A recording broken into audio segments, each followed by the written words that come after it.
Welcome back, everybody, to the electronic age. I'm your host, Adrian Saya, and on today's episode, we have a very special guest. We have Monica Burns in the building. Woo!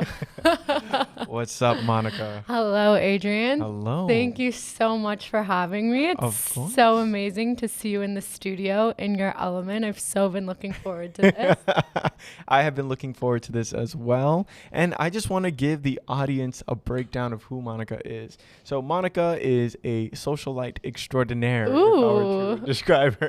I love that. This girl can talk to anybody, anyone, anywhere, and make valuable connections that span through, I would say, probably half of Miami already. Yes. And she has an incredible event company called Waves and Raves Collective.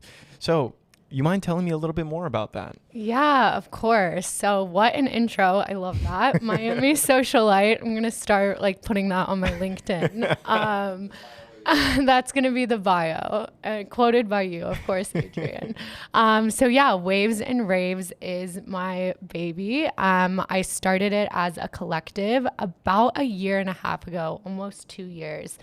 And it kind of started out as a way to manage one of my best friends called Peter, who I'm sure I'll bring up a few times in this interview. He had just come back from Tulum, where he learned how to DJ over the pandemic. And we just sort of had this vision of bringing, similar events that he had seen in Tulum, that I had seen in Tulum, into the Miami space, and, really deliver kind of that same amazing party experience. It kind of started out as me managing him for bookings, alongside our other friend, Jerry, who's another phenomenal DJ, and then his beautiful fiance called Felicia. The four of us would literally just sit in my backyard and brainstorm and think of, we would love to play at this venue in Miami. Or, wouldn't it be cool if we did an event here? It all was kind of just a big brainstorm for a few months. After brainstorming, doing some cold calling for venues, we had our first gig at the Anderson, Miami. Shout out the Anderson. Shout out. Such a special place in my heart. We had so many good times there. I connected with the creative director at the time at the Anderson, and he basically just gave me free range. He said, pick a theme, pick a vibe that you want to go with, and let's do it. And I said, okay, let's do it. Never thrown a party before, knew nothing about it, but I was super stoked, and he gave me a ton of creative freedom. So of course, in my friend group's fashion, everyone flies in from all of their corners of the world. People were flying in from New York, from DC, just to attend the first party, which was so fun and so special. But we had it as a theme of Disco Saves Lives. The flyer was so iconic. Jerry made it. Everything was very bootstrapped. We did everything in house. But it was just so cool to see our community of friends come together, and all celebrate and have that amazing, shared love of music. I love that. And yeah, that first experience, I was like, okay, we're doing a monthly party here. What other DJs can we get involved outside of the collective? It really just gave me that inspiration and fuel, that this is what I want to be doing and contributing to the Miami community. So shout out the Anderson. It gave us that momentum that we needed to get started. And it's such a special place. Yes. That first step. This is so great to hear. And I think there's a lot of people out there who could be listening to this that are in your shoes, where they're like, man, okay, I know I want to be in the music industry. I know I have all these DJ friends and I'm in the scene. But how do I really get involved? Totally. Now, you mentioned something really important there, and that's that you knew you wanted to manage. Yep. So at what point did that really click for you, that you're like, wait a minute, I think I can do this? Definitely. So yeah, as you had said, it seems like there's more DJs in Miami and elsewhere than there is, any other profession, which is amazing. We all come together for this shared love of music and vibes, and just coming together and really creating something special. So it totally makes sense why everyone like loves sort of like this DJ and electronic and house music culture that we have going here in Miami and elsewhere. But I think just seeing such a huge percentage of my friends being DJs, some of them not knowing where to go to get gigs or how to advocate for themselves, or, someone could be so talented at the technical part of DJing, but there's so much more that goes into it that is just as important as that. The marketing, the branding yourself, the social media is such a huge aspect these days. Like, I literally wanted to help like every single one of my friends in all of those avenues because I just saw so much talent in so many people, and I'm like, I want these people to blow up. Like I prefer seeing, like, for example, Peter, who I referenced earlier, I prefer seeing him play at a small gig rather than seeing, this person who has 1 million followers play at Space.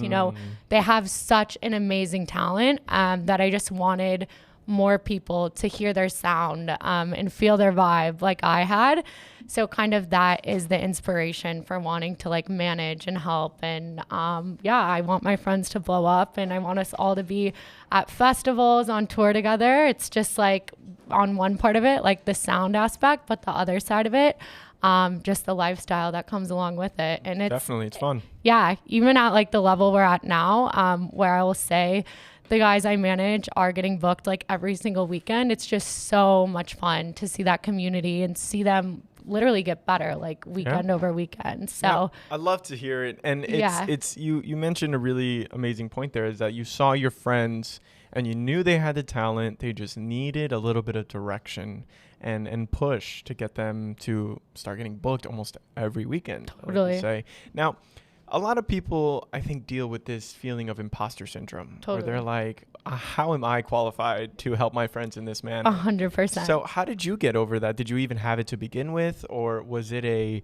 know I can do this because of my experience doing X? Yeah, 100%. So I will just say, like, my day job, which I'm still doing and still love, is in sales. And I will just say that, as you know, Adrian, too, like, having a career in sales basically sets you up to be successful at like any other avenue that you want to go through in your life, because you know how to talk to people, you know how to network, you can like relate to basically anyone. So I wouldn't say I really had imposter syndrome, but I think just overcoming that fear of not knowing what you don't know, and just asking questions, asking for help with other people in the industry.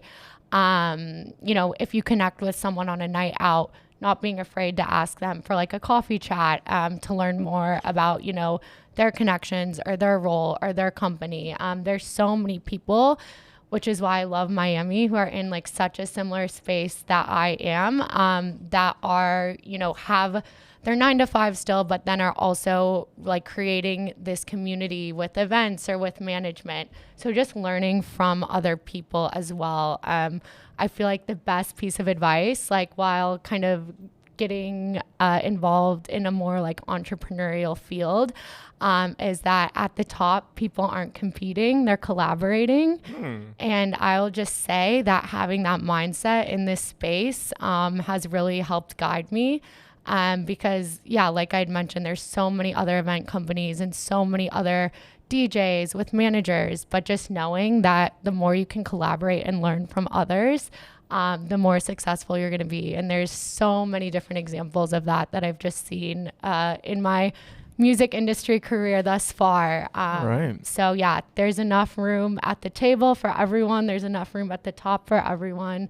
I don't really see anything as a competition. Okay. Now, out of that feeling, what would you say makes your collaboration unique, right? Like, what is it that you bring that makes other people want to work with you? Because I've seen you get into various venues and places that it's like, damn, okay, I always thought that was like an exclusive spot. And now you got your DJs already in there. Yeah. How is it that you have that twang that allows you to get your foot in the door? Yeah, I love it. I would say one, just, almost all of the venues that I've gotten my DJs either booked at or that I'm throwing an event at has happened by me first, just being a patron of the venue and really experiencing the vibe, figuring out, okay, this is what the crowd is like. Would my DJs be a good fit?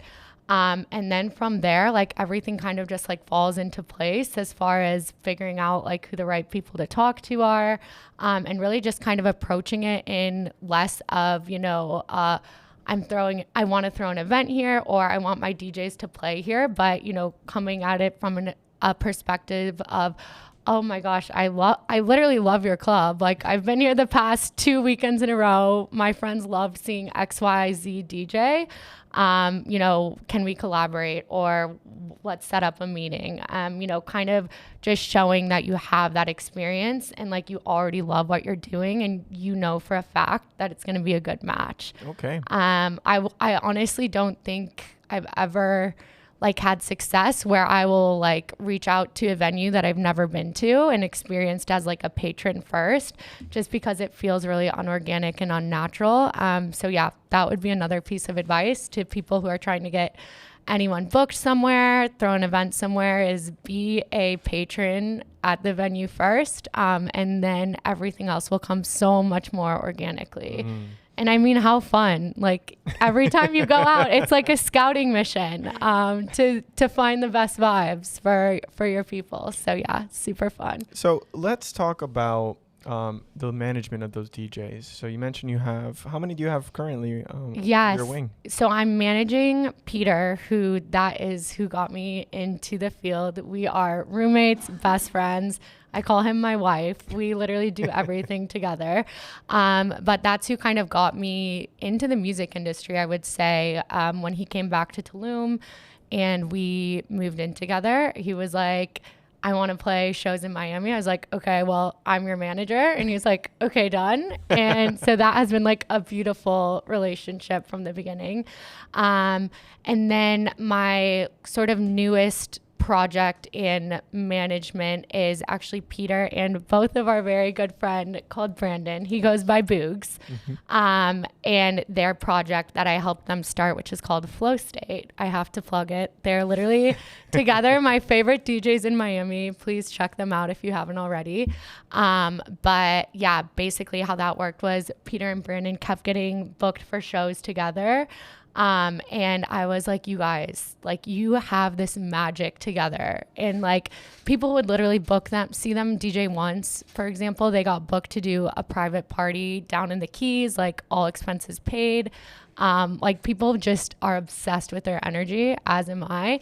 And I was like, we have to like get this as a project and have you guys blow up together with this like specific, amazing Afro, tribal, melodic. Like it is like the most beautiful sound that no one in Miami is playing.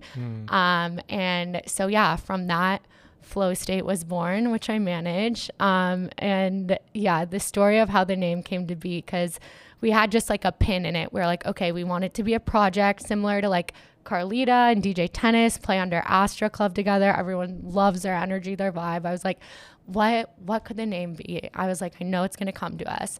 And so Peter and I were out to dinner one night and I was like, Peter, I have a question for you. Like when you and Brandon are planning a set, do you guys like talk at all during this set? Do you like call each other before? He's like, nope, no planning goes into it. He's like, it's so crazy. Like Brandon's the only person that when I play back to back with, we just enter this flow state. And I was like, stop. That is your guys' project name. And so we like wrote it in a note.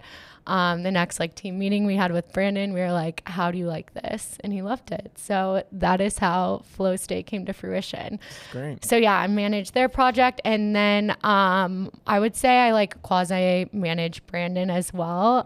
He's already like so connected in the industry, which has been so amazing. And we partnered together with events too, with his amazing brand up front.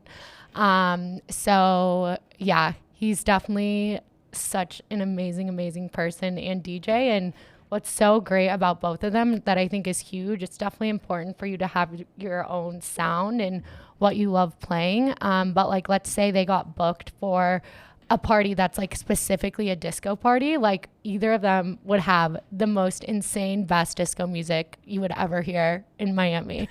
Like they can really like stick to their own sound, but if they need to play for like a specific party, they can pull that out as well, which just shows how talented they are as DJs. So yes, shout out Peter and Brandon. All right. So Peter and Brandon, you have them under your wing. You have Flow State. You're Yep. able to really amplify that brand, Yep. that duo.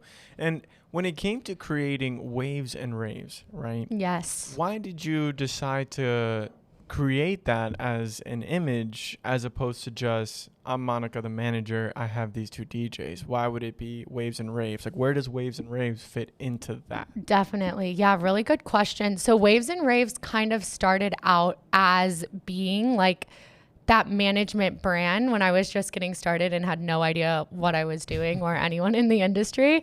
And then it kind of manifested into being more of just events production. And that's why I actually started a second business, which I don't even know if you know about this, but is actually my managing business, and it's called Ethereal Entertainment. So Ethereal Entertainment is where I do all of like my talent management, brand management, that sort of thing is going to be sort of under that name. And yeah, I did that separately just because like Waves and Raves is so well known in Miami now as being events, it's on all our flyers and stuff. And I just wanted to kind of create that differentiation in brand, so that it wasn't confusing that like, sending out outreach or when people were contacting me to book Brandon and Peter or anyone else that I bring on to manage. It wasn't confusing like, oh, Waves and Raves, like I went to that party, but they also manage you. I see. Just to kind of create that differentiation. Okay. And I'm huge into branding. That's like one of my favorite parts about like building businesses and stuff. And so, yeah, starting Ethereal Entertainment, I kind of got to do more of just my vision with the brand, which has been really cool as well. That's great. And yeah, it's definitely growing. I've had a few people who have, inquired about wanting me to manage them. And right now I'm pretty good with Peter and Brandon, but I think soon I'll be at a capacity where I can take on more people, which will be amazing. Okay. So let's dig a little deeper into that. 'Cause Yeah, you mentioned that you can bring someone else on maybe in the future. totally. Do you look for a specific type of sound? Do you look for more about who the person is? If someone came up to you as a very talented dubstep artist, and they're like, Monica, I've seen what you do. Yes. The magic you've done with these two people. Yeah. I am very talented at dubstep. Maybe Yeah. everyone will be. Would you take them on? I would definitely take a meeting, a call with them, see what their vibe is, maybe go out with them.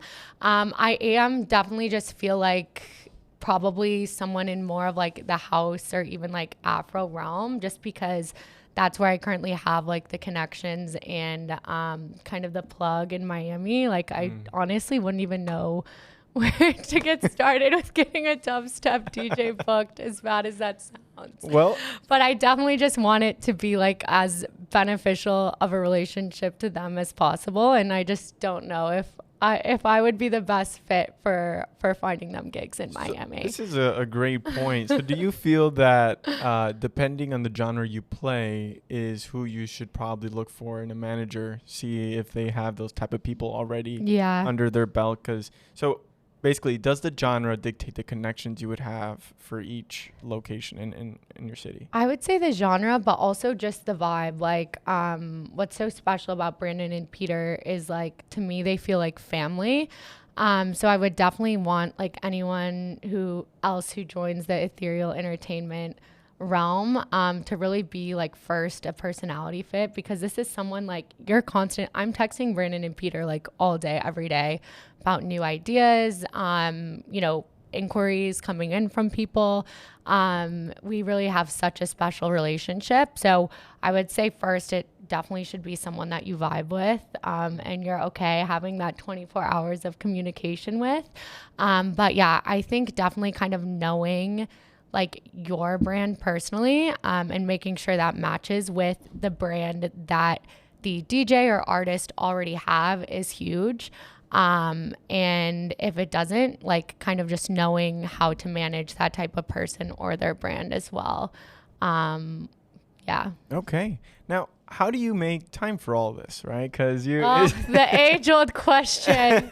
because you have I know you're really successful at your job full time. Yeah. Right. You work in corporate and you're able to do sales. Yep. Sales enablement, if I'm not wrong. Yep. Right. Yep. Good memory. So if you do that, which is already a pretty tasking job, Yeah. how are you able to manage people and then also work on your outside relationships, Yep. which can also take a lot of time? Yeah. 100%. Good question. I'm still learning how to balance everything, and I think I will always be learning how to balance everything. But I think honestly, and Adrian, you know this about me, like I would not get involved with something I'm not passionate about and loving. So not to be so corny, but when you love what you do, you never work a day in your life. And like honestly, Waves and Raves as well as ethereal entertainment, like brings me so much joy, so much happiness, and like there's just so much overlap with that in my personal life and like the community we've built with Waves and Raves, that it literally doesn't feel like work, even if it's something where like getting an event launched will take me from, let's say, like 4 to 9 p.m. like, and there goes my whole evening. Like it's so worth it to me. You know, when that event actually happens, or even in the whole process, because everyone in like the music community that I've had the pleasure of working with is just like such a gem and like a light for the most part, that like it's so much fun for me to do. It doesn't really feel like work. So Peter and I always say, like with Waves and Raves, like we'll keep doing it until like it starts feeling like work, or until like, you know, the parties become feeling like more like work than us having fun with our friends. And I think that's just like such a good meter of like how to gauge, you know, is this worth our time? Because it really does become so much of your day. Yeah. But yeah, the balance I think will come with time. No, I'm kidding. I seriously love everything that I'm involved with, and I think I'll be able to build a boundary should that not be the case one day, which I can't really see it being at this point.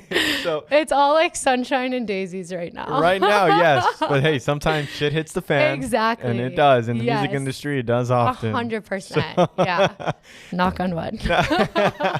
Now, let's touch on something you mentioned earlier, and that was that you were cold calling venues. Oh, yes. So I still do. As we mentioned, you were in sales, or you are in sales enablement. Yes. How has being a sales leader in your corporate job helped you become a better leader in the music industry? Totally. So yeah, so basically my role for my 9 to 5 in my sales career, I started out as an SDR, which I know you're familiar with this role. Sales development representative. Sales development representative. Basically, you are calling like 75 people a day. You know minimum information about this business, except for that they were at a time interested, or they may have clicked on something for the business you're representing.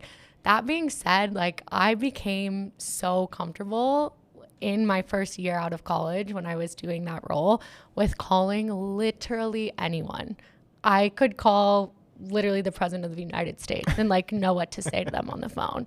That being said, I think just like that fearlessness, as well as like having a plan, like when someone does answer, has prepared me for like every other role that I've had in my life. So like, for example, when I was getting started with Waves and Raves, now I feel like it comes a bit more naturally since we have some momentum behind us rather than when we were first getting started, is, I basically had like a pitch written out. Like, oh, wow. This is what we are. This is what we want. We're looking for a space to throw a venue. I have these 2 DJs. I'm sending you their SoundCloud as we speak. Check them out. We want to book this date. How does that sound? And the Anderson was the first venue that bit, which was awesome. But I mean, even booking new venues, usually requires going in, pitching to the owner or pitching to the events coordinator. I feel like my sales role has made me super confident in pitching, since that is exactly what I do, is actually training my company's sales team how to pitch and how to objection handle and how to use all those sales skills on a day-to-day. So it's 100% transferable to everything that I've done in the music industry as well, which is super cool. So yeah, it goes hand in hand. And I think a lot of people even if they don't realize that, it's like such a subconscious of the same soft skills that you're using in both realms. So you mentioned you would have to go in person and speak with these venues, which is a given. Right? Yeah. If you got to make any type of business in the music industry, Yes. you got to be there, give a handshake, Yep. and actually show up, show out. Totally. So for those who are more shy, right? Yes. I'm sure there are people listening who are more like, I don't see myself doing that. How could they get better at accomplishing that in-person task and then really knocking it out of the park when it comes to pitching themselves? Totally. I would say just coming prepared, you know, having like let's say you are an event producer, you find a new venue and you're going in person to pitch and you're a little shy, coming with data from any past events that you've thrown, you know, ticket sales numbers, because that doesn't lie. Like, even if you totally botch the pitch, it's like, okay, I still had 300 people at my last event with $25 tickets each. Like, we can bring a crowd. You know what I mean? Mm-hmm. So just having like data, numbers, companies love seeing like any sort of clips, reels, content from past events too, to kind of see that vibe that you're developing, and see the crowd for sure is huge. So I would say just come prepared with that. So even if, you know, you may like not totally smash the pitch or have a ton of confidence with the in-person meeting, you at least have that data and facts of what you and your brand can deliver, or even what your DJ can deliver if you're advocating for them. Okay, I love that. You got to come with some extra ammunition for yourself. You got me. You bring that ammo for yourself. Yes. Even if you missed the first shot, you at least got 5 more in the tank. 100%. So that's actually very good advice, Yeah. and that people can implement. And when it comes to ethereal entertainment, what do you think is next for you? Yeah, 100%. So right now it's been just like amazing seeing like how far Brandon and Peter have come with Flow State just in the past like 3 months, which was basically its inception. You know, they got booked at a really large party last weekend called the Naughty Party that my friend Leo throws. And that was like amazing. They were booked sunset slot. It said like sunset slot on the flyer. And that just like made me so happy that they, you know, they did that. Their talent did that. So yeah, I want to take them to the moon, obviously. No, but I think them playing a festival would be amazing. That's kind of on our bucket list. We have some venues that are on our bucket list as far as places we would all love to play. So that's what's next for Flow State. As far as like the brand in itself, I would love to get in a place that's like sustainable for me to be able to take on like 2 to 3 more artists or DJs, which I think is happening definitely in the near future. But yeah, I mean, I'll just share an example with Ethereal Entertainment. So Peter got booked at a party called The Playlist, which is a huge gay party. It was happening in Miami Beach. And it was me, the person who throws the party is called Disco Futuro. He's so dope. He's like one of my favorite new Instagram followers. Everyone should check him out. But he throws this insane party, and I like didn't do any like really background research on The Playlist. We had just been, you know, in the WhatsApp group chat figuring out logistics, rate, Peter's time slot he was playing, whatever. So we show up to the Exchange Club in South Beach, and I like didn't look up anything on the venue, and it is like a massive club. Like, what I can relate it to, if you haven't been to Exchange, is to me it felt like Live. Like, it was a big club, and it was packed. And Peter was playing like 11 to 12:30. And we had, you know, like some of our friends with us, and we all like went up in the DJ booth, which was like elevated above the crowd. And it was like a 550 person like packed venue. And towards like the end of his set, they started firing off the cryo like CO2 cannons. And like the look on Peter's face when the cannons went off, like it was the coolest feeling, just like to see him as happy as he was. And it was like a literal like Martin Garrix Tiesto moment of him just like having his moment in the spotlight. And like I literally saw just like all of his years of like playing at smaller venues and like literally setting up in our backyard and playing for our friends like flashed before my eyes. And I was like, okay, here we are. Like, we're just going to keep going up from here. So just seeing moments like that, like, make you understand like how much, I love what I do, because it was just like so cool to see that moment. And it was so unexpected too. Like, I was like, oh yeah, like, we'll go to South Beach. It's going to be a fun party. But just to get to experience that with all of our friends, like, I'm so looking forward to like many, many more moments like that. And I'm like tearing up talking about it. You can see. You I'm got so to see emotional. someone else's happiness Yes. through what you've done. Yeah. Now, this all stemmed from that brainstorming session that you had at the very beginning. Yep. Right? How important do you think that actually was to actually kickstart all of this? And Totally. what were you guys actually brainstorming? What was your objective when you really first began? Was it, I just need to manage someone, or I just want to see this? Right? Yeah. Like that moment you just described. Yeah. So it literally started out just like we wanted to like have these experiences that we were having elsewhere. We were having like under someone else's production. Like thinking back to COVID times, which I know COVID was like a renaissance era in Miami where everyone was still going out. Like if you had an event company, you were making so much money because you could charge like $150 at the door for a warehouse party because everyone wanted to go out and party.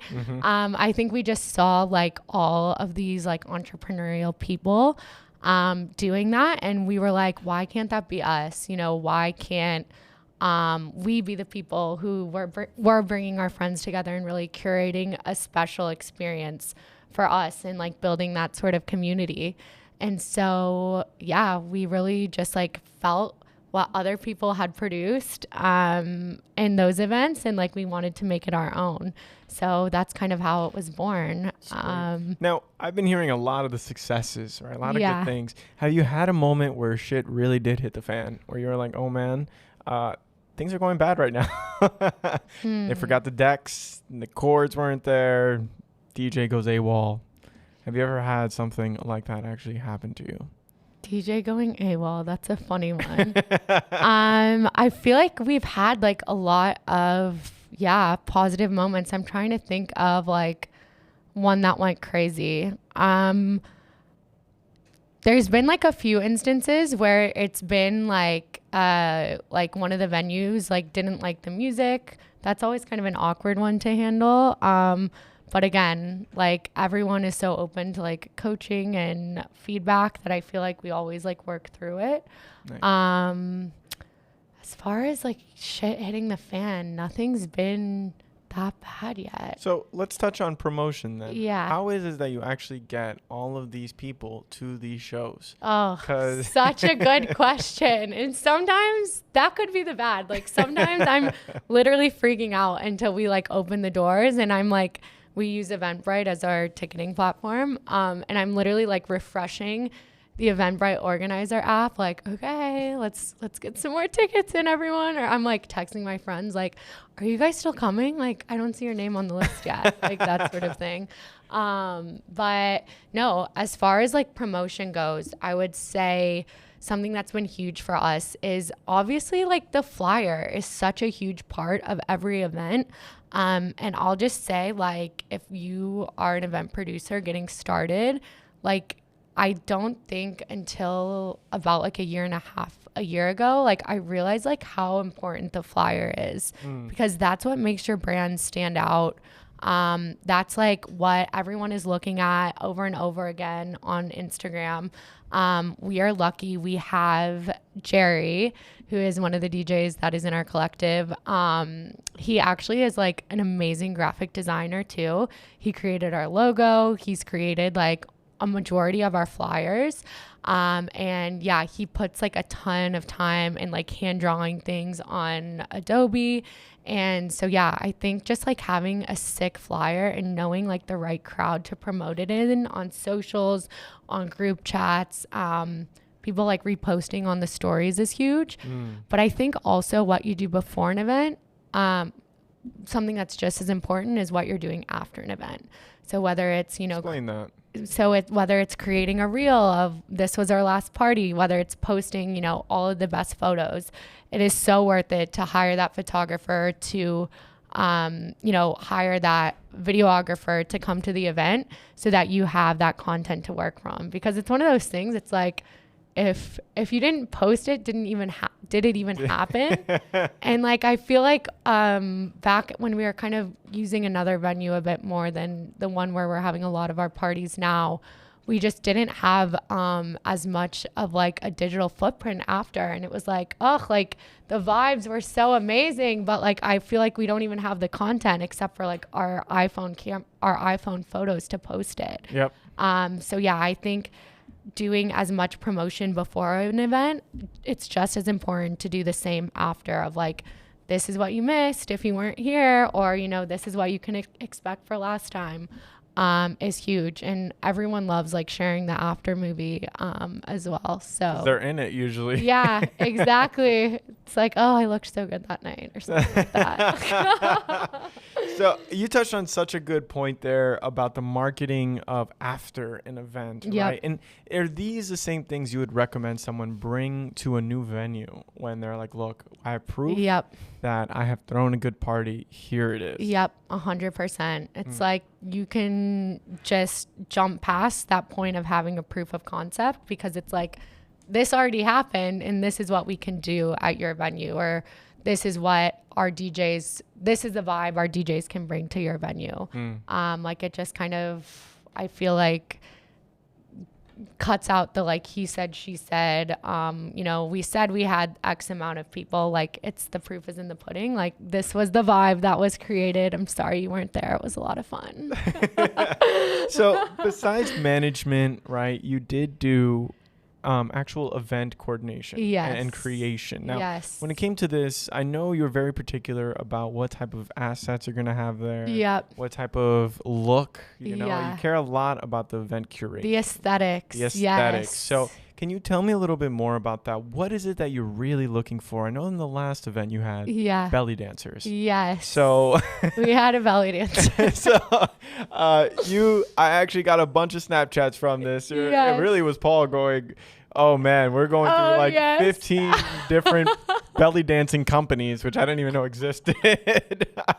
What did that process look like? And why were you so meticulous about actually getting one? Yeah, of course. So I feel like something else that's been successful about kind of curating these event production is something we've been doing recently, is having like more of like a theme for each event. And so this particular theme for our last event, which was so iconic, it was at Proyecto Tulum, was called A Night in Tel Aviv. And the whole premise of this was one of my dear friends, Rachel Sabula, shout out, is like this insane Israeli American female DJ. And like the whole event was around her headlining it. It was her first time playing in Miami in a while. She had just come back from touring in Israel. So we were like, let's just like take her amazing Israeli sound, her coming off of, you know, tour in Israel, and just like run with it for the night. And so, yeah, that being said, the party was called A Night in Tel Aviv, which was super fun. We had like the Tel Aviv skyline on the flyer. And of course with that, we needed a belly dancer. So yeah, we did have a dancer at the event. It was amazing. She was kind of, you know, floating around the crowd, but you know, sort of these experiential things are what people are going to remember from your event. Our event prior to that, we did an event at the same venue. It was carnival themed. That one was Brandon's birthday, which was a lot of fun. But we had two sort of like gesture clown dancers that were just so much fun. They were like perched up on either of the speakers, but it's like these sort of experiences are what make people remember your event. We also had like a tarot card reader. We always do like a body paint or something like sensory as well, because I mean, doing like those small things are what is going to set you apart from people who are just throwing DJs on a lineup and calling it a day. You know, it's really what makes people, in my eyes, want to come back and kind of like builds that community as well. So yeah, it's so fun. So what immediately came to mind when you knew you were going to do this theme and you're like, okay, dancers. Yes. I need dancers. Yes. You know, what is that the first thing that comes to mind? Dancers are going to do it, or is it decorations? What do you think really encompasses the vibe of your theme? Like I feel like anything that's like experiential really is like what elevates and takes it to the next level as far as like a theme goes. Decorations, like there's been some parties where we go crazy with like the disco balls or like the jungle, like Tulum vibes.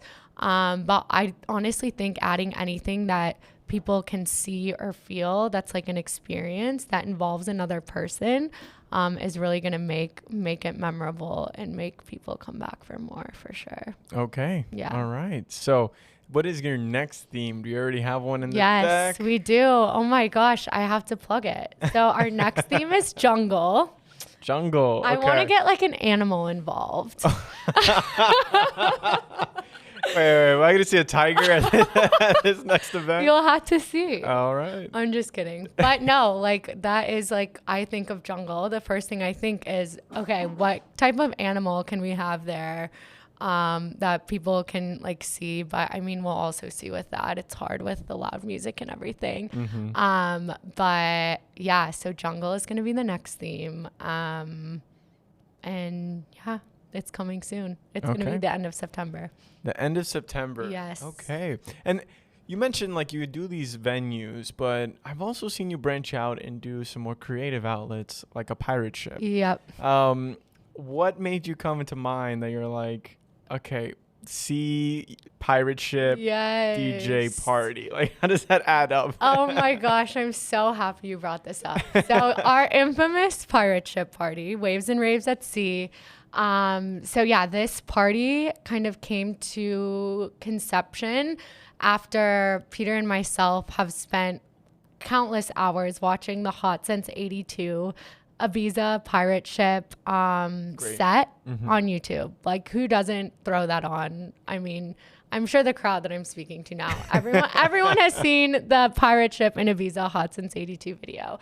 And yeah, after just watching that, like, we sort of were just like, we want to have a rave on a pirate ship. And people will sometimes say that Peter's style is like rich gay pirate style. He wears like the Tulumi clothes, is always wearing like a bunch of necklaces, maybe a headscarf. Like, it's very his vibe. And so we decided that for his birthday, we would throw a Waves and Raves at Sea with the theme no other than rich gay pirate. So it's just fun though. Like when you have like a company and when you have like the creative freedom because it's your own, like why not do like exactly what, you know, someone in the collective wants for their birthday? And this is what Peter wanted. And I mean, who doesn't want to dress up like a pirate? It's so much fun. And so, yeah, we did a lineup of 3 insane DJs on a pirate ship. It was invite only, which was also kind of a new experience for us. And yeah, we just like had like 70, I think, of our closest friends just raving on a pirate ship for Peter's birthday. Wow. It was so much fun, and we'll definitely do it again. Definitely. And hopefully maybe do it where like anyone can come. Because yeah, now we kind of have it like figured out. It's actually logistically a lot easier than we thought it would be. Really? Yeah. They had the speakers on the boat. The sound was like insane out of the speakers. Wow. And I'm like a sound snob. Like, I'm such a sound snob. I'll admit it. My boyfriend makes fun of me for it. Everyone does. I'm like talking about sound bleed in like everyday life, and it's just like funny. But yeah, the sound was amazing. We just like had decks set up. I think like the funniest part of that, where something could have gone extremely wrong, was we hit waves at one point and the DJ is literally grabbing the CDJs, like holding them aboard because it was up on like the 3rd tier of this insane pirate ship. And so yeah, that could have been my has something ever gone terribly wrong at an event story, because the CDJs were rumbling, to say the least. That really gives meaning to Waves and Raves. Yes, Waves and and raves were happening 100%. So one thing that I've always found super incredible about you, actually, because it's rare, is you don't drink. Yes. So how do you feel that's actually led to your success in the music industry, especially in a dynamic that's loaded with alcohol and really depends on it for making money? 100%. Yeah, so I will be a year sober from drinking in September, which is huge if you know me and what I call my past life where I was drinking a lot. But I will just say like so much about not drinking for me has been like actually like feeling 100%, like all of the experiences I'm feeling, all of the connections I'm making, just feel like so much more strong and authentic now that I'm not having like this barrier, which is alcohol. And I feel like alcohol for me, and again, totally just speaking for me, was like such a blocker from like all of these things I was wanting to attract into my life that I was manifesting wasn't happening. Like literally instantaneously when I stopped drinking, it was like so many more opportunities were happening. As I was getting older, I was just like hungover, like after amazing events we would throw. It's like, okay, why do I feel like shit like the day after this like insane, amazing event where I was like on such a high and felt amazing. Now I have to spend like all day in bed. Like I just like didn't want the vibes to end. And now that I don't drink, it's like, okay, I can have an amazing event and like still continue to feel the vibe and not feel like shit, like into the next day when I'm like going to the beach or being with my family and friends. So yeah, it's just had such a positive impact on my life personally. I also feel like that I like can make way more connections out and like remember every single thing about the conversation I had with the owner of that venue or about, you know, someone who works for this label. And I just remember everything, which was not always the case when I was drinking. Yeah. So just like connections come so much easier, I feel like. Yeah, it's been magical. I probably will never drink again, to be honest. Wow. Yeah. That's deep. Yeah. And incredible. Thank you. Very rare. Yes. Seriously. Yes. So you talked a little bit about community, right? And, you know, I see this a lot in tech. Yep. Where it's like if you really want something to blow up, you got to focus on community. Totally. And how big it can get. Yep. So when it comes to building a community, especially in electronic music, Yeah. how do you do that correctly? Totally. I think a lot about community is just finding what you have in common with those people around you. And I think kind of the amazing partnership between like actually producing events and then having now the DJs that I manage, like also playing those events. It's so cool because you're creating like this shared experience that it's like maybe someone who's coming to a Waves and Raves events for the first time, you know, then you now have a fan of both Peter and Brandon. And then, you know, you also have a fan of your event. So it's kind of just finding that shared experience in the community that you can then transfer to different spaces and different experiences. But yeah, that's honestly been like in this whole entrepreneurial endeavor for me, my favorite part is like just seeing the community grow and like seeing the same familiar faces party after party of someone who it may have just been like their first Waves and Raves like a few months ago. And now you have them like as a stan, which is so cool. But yeah, I think kind of just creating like a positive shared experience is so huge. And music in itself does that, period. Like you could be listening in just a white room with nothing, good sound, you would create an amazing experience just through music. But I think being able to elevate that through like really producing a nice event and having a good crowd there to share it with is super important too. Okay. Yeah. Now, one thing that is really big in sales is those who are tire kickers, right? The people who go up to a car, they're like, man, that's a nice car, I want to buy it. And they kick the tire and they're like, yep, it's good. But they don't buy it. They're just there to waste your time. Yeah. I think the same thing happens in music when you try to make a connection with someone. They seem really genuine maybe in the beginning and they're like, oh, I could do this and that for you. Yeah. And it's just totally superficial. Yeah. How do you how are you able to identify who really is meant to connect with? Totally. You know? Yeah, I think I see this a lot too in people who like say they want to collaborate with you or say they want to like play with you and then play as in like DJ an event or with one of your DJs. And then it's just kind of like all like smoke and mirrors, or they may just not be genuine about it, have the time, yada, yada, whatever.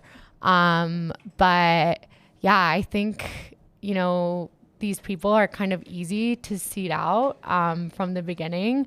I have a really good radar. I'm a Pisces, so I'm super intuitive with like people and how genuine they are and whatnot. So I feel like kind of you can like smell the bullshit from a mile away type thing. But yeah, I think kind of just staying positive with these people and, you know, not calling them out on it is fine. Like whatever, it just won't be a collaboration that happens.